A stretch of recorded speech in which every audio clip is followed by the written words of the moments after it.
ভাল লাগিছে তেখেতসকলে বহুত আদৰ আৰু সন্মানেৰে আমাক মঞ্চত উপবিষ্ট কৰিছে আৰু পিউজ গ্ৰুপৰ এই যি ইউটপিয়া প্ৰগ্ৰাম 19 সংখ্যক ক্ৰীড়া বাৰ্ষিকী তালৈ আহি সঁচাকৈ আনন্দিত হৈছোঁ আৰু উদীয়মান ক্ৰীড়াবিদ হিচাপে এনেকুৱা এটা অপৰচুনিটি পাই ভাল লাগিছে আৰু যিসকল প্লেয়াৰ্ছে খেলি আছে আমাৰ সন্মুখত তেওঁলোককো সকলোকে অনুৰোধ জনাইছোঁ যে খেলটো এটা গেম হিচাপে লোৱাৰ উপৰিও তেওঁলোকে নিজৰ জীৱনত খেলা ধূলা কৰি নিজৰ স্বাস্থ্য আৰু মানসিক শক্তি আৰু বোধগম্যতাক আৰু উন্নত কৰি তোলক মই তাৰে কামনাৰে ইউটপিয়াৰ উত্তৰ কামনা কৰিছোঁ ধন্যবাদ তাতো আচলতে আমাৰ এইবাৰ 19তম হয় যদিও আমাৰ কলেজখনৰ প্ৰায় 21 বছৰ পূৰ্ণ হৈছে প্ৰথম কলেজ আচলতে আমাৰ পাৰামেডিকেল ছেক্টৰৰ নৰ্থ ইষ্টৰে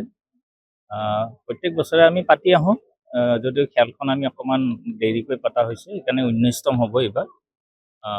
খেলখন আমি এসপ্তাহকৈ ৰাখোঁ আচলতে এইবাৰ অকণমান এদিন কম হ'ব আমাৰ মেইন যিটো ফাংচন হ'ব এইটো আমাৰ ইণ্টাৰনেশ্যনেল অডিটৰিয়াম আমাৰ কলাক্ষেত্ৰত হ'ব তাতে আমাৰ এনেই বাহিৰৰ আৰ্টিষ্টো থাকে অসমৰ আৰ্টিষ্টো থাকে তেওঁলোকৰ আৰু খেলখন আচলতে আমি দুদিনীয়া বা তিনিদিনীয়াকৈ পাতোঁ আচলতে ইয়াতে আমাৰ প্ৰায় এইবাৰ 9টা আমি স্পৰ্টছ ৰাখিছোঁ ইভেণ্ট ৰাখিছোঁ ইয়াতে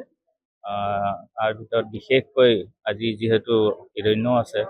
আমি আচলতে টাইকাণ্ডোটো ৰাখিব বিচাৰি আছিলোঁ অহা বছৰৰ পৰা নিশ্চয় এতিয়া হিৰণ্য আহিছে যিহেতু টাইকাণ্ডো আমি ৰাখিম চাইক্লিঙতো আমাৰ আছে আপোনালোকৰ আছে গতিকে চাইক্লিঙো আমি ষ্টাৰ্ট কৰিব চাম নেক্সট আমাৰ হেৰিলৈকে নেক্সট বছৰলৈকে বাকী আমাৰ ইয়াতে ফুটবল আছে ক্ৰিকেট আছে তেনেকৈ 9টা আমি স্পৰ্টছ ৰাখিছোঁ আৰু ইয়াতে আৰ্ম ৰেচলিংটো আমি ৰাখিছোঁ আৰু লগতে আমি খ'খ'টো আমাৰ এটা যিটো আমাৰ কি বুলি ক'ব আমাৰ যিটো আমাৰ গাঁৱত যিটো আমাৰ খেল বুলি ক'ব খোজোঁ আমি খ'খ'টো আমি ৰাখিছোঁ ইয়াতে আৰু খ'খ'ত আমাৰ আচলতে আমাৰ ষ্টেট লেভেলতো আমাৰ টীমে খেলিছে কলেজৰ টীমে আৰু আশা ৰাখিছোঁ কোনোবা প্লেয়াৰ নিশ্চয় ওলাব আমাৰ কলেজৰ পৰাই খ'খ'ৰ কাৰণে ভাল প্লেয়াৰ ওলাব বুলি আশা ৰাখিছোঁ ইয়াৰ আগতেও আৰ্ম ৰেচলিঙত আমাৰ এজন ৱৰ্ল্ড চেম্পিয়ন হৈছে আজি পিউজ গ্ৰুপৰ দ্বাৰা 19 সংখ্যক যি ইউটপিয়া পতা হৈছে ইয়াতে আজি তেখেতসকলে 7টা ইভেণ্টত খেল অনুষ্ঠিত কৰিছে এইটো খুব আনন্দৰ বিষয় এখন প্ৰাইভেট ইনষ্টিটিউট হৈও যে খুব সুন্দৰকৈ ইমানটা ইভেণ্ট ইয়াতে আৰম্ভ কৰিছে এইটো আমাৰ কাৰণে গৌৰৱ আৰু ইয়াৰ পৰা বিভিন্ন ধৰণৰ খেলুৱৈ ওলোৱা কথাটো কৈছে ইতিমধ্যে আৰু বিভিন্ন ধৰণৰ খেলুৱৈ ওলাব ইয়াৰ পৰা আৰু আশা কৰোঁ এই খেলৰ যোগেদি তেখেতসকলে ইয়াতে যিহেতু 7খন ষ্টেট আছে তেখেতসকলে নিজৰ ষ্টেটক ৰিপ্ৰেজেণ্ট কৰিব আৰু ইয়াৰ পৰা খেলুৱৈ যাতে ভাৰতক প্ৰতিনিধিত্ব কৰিব পাৰে তাৰে আশা কৰিছোঁ ধন্যবাদ গ্ৰুপ অফ ইনষ্টিটিউশ্যনৰ যি উদ্যোগত এই যে আজি খেলৰ এটা মানে খেলৰ মানে কলেজ উইকৰ লগতে তেওঁলোকে খেলৰ এটা যিটো প্ৰতিযোগিতা আয়োজন কৰিছে প্ৰায় বিভিন্ন 9টা কেটেগৰীত খেল এই খেল এই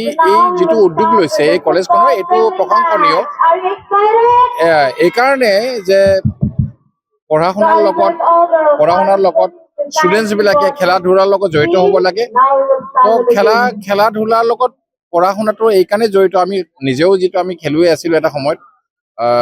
মই নিজে এটা টাইকোৱাণ্ডো প্লেয়াৰ আছিলোঁ নেশ্যনেল লেভেলত খেলিছিলোঁ আৰু খেলি পেলাই সদায় উপকৃত হৈছিলোঁ তাৰমানে মেণ্টেল এণ্ড ফিজিকেল হেল্থ দুটা কথা আমি সদায় কওঁ শাৰীৰিক আৰু মানসিক যিটো আমাৰ স্বাস্থ্য এতিয়া পঢ়া শুনা কৰি পেলাই